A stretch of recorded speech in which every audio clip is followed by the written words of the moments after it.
guys. You're gonna have to excuse my voice today. I have come down with something, which is why I didn't post the last half of last week.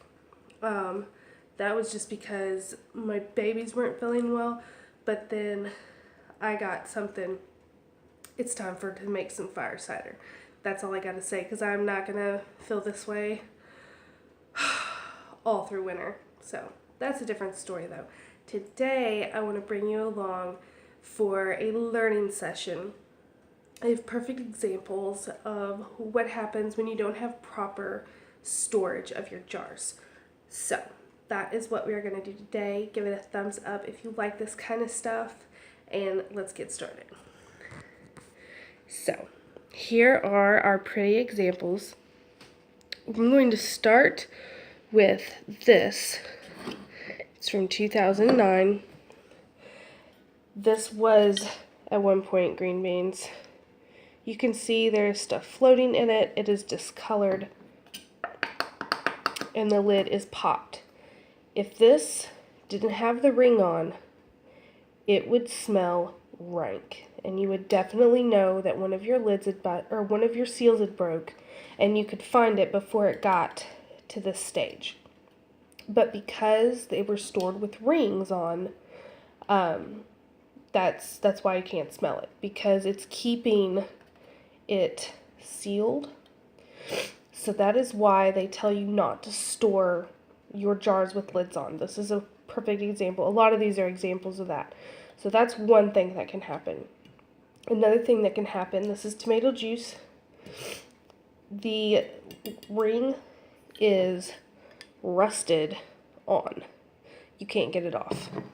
So when that happens, because of it being in humidity, or maybe the air fluctuating hot, cold, which can also cause this to happen. It's sealed, but you can't use it. So now that whole jar is useless, which is just losing you money in the long run. This one, whenever I found it, it's relish. Whenever I found it in the pantry, the ring was on, but this was down, so it looked sealed. So I took the ring off to try and save it, and as soon as I took the ring off, that lid popped up. And so that was a false seal, which can also happen, but it doesn't always pop up as soon as you take the ring off. So if someone wasn't watching for it, they could potentially get really sick, because if you have a false seal, then eventually it's going to look like this. So if this was just in the process of going bad and someone took the ring off and it still had its seal, they're not going to know that that was a false seal. So that can be very dangerous. This one is discolored tomato juice, and that can be due to light. And I say light because it is sealed. You want to keep your stuff in cool, dark places, because if it's fluctuating temperature, your lids can fail.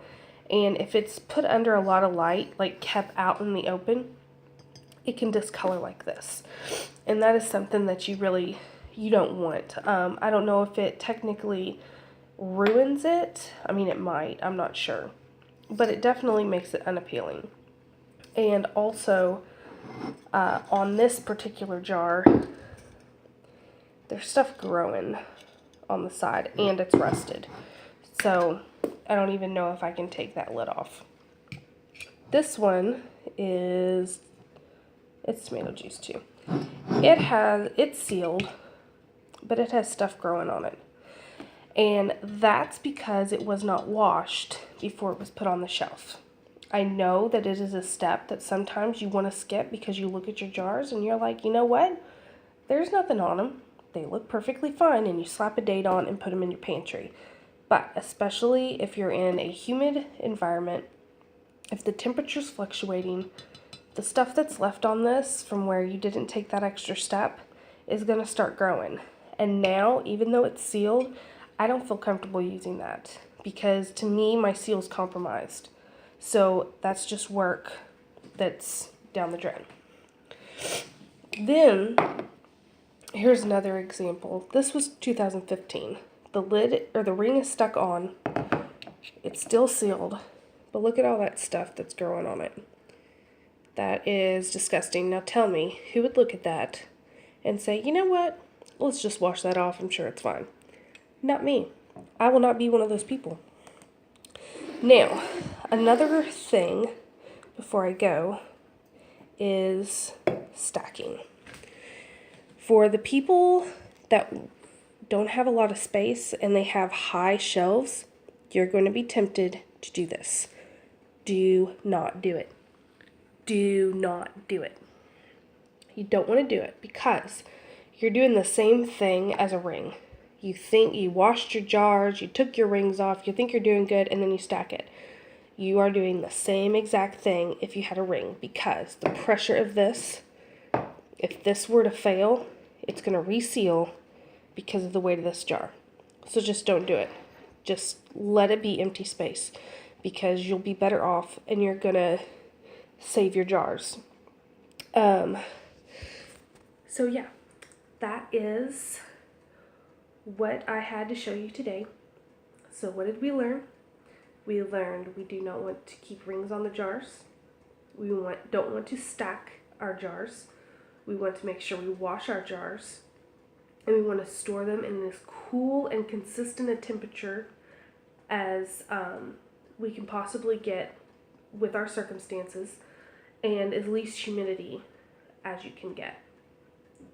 Whether that be storing your jars under the bed or in a closet that you don't use, something to that effect would be good if you didn't have a basement or you didn't have a root cellar or something like that.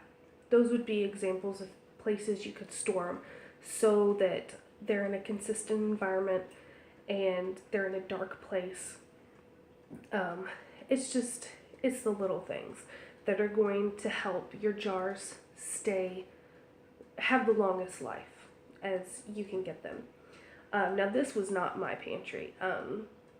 This was my mama's pantry, and all these were stuck in the very back from where she had been sick and just she couldn't take care of her jars like she used to, which is very understandable. But that leads me to one last thing. Rotate. Rotate, rotate, rotate. If you have like green beans that you're doing every year, make sure you are bringing the old up and putting the new in the back. That way you don't get stuff from 2009, 2010, 2011 all behind your 2017s. You don't want to do that, because then stuff's going to go bad, and then you're just wasting all that time and effort that you put into canning it in the first place. So just do yourself the favor, take the extra step in the beginning and do it the right way.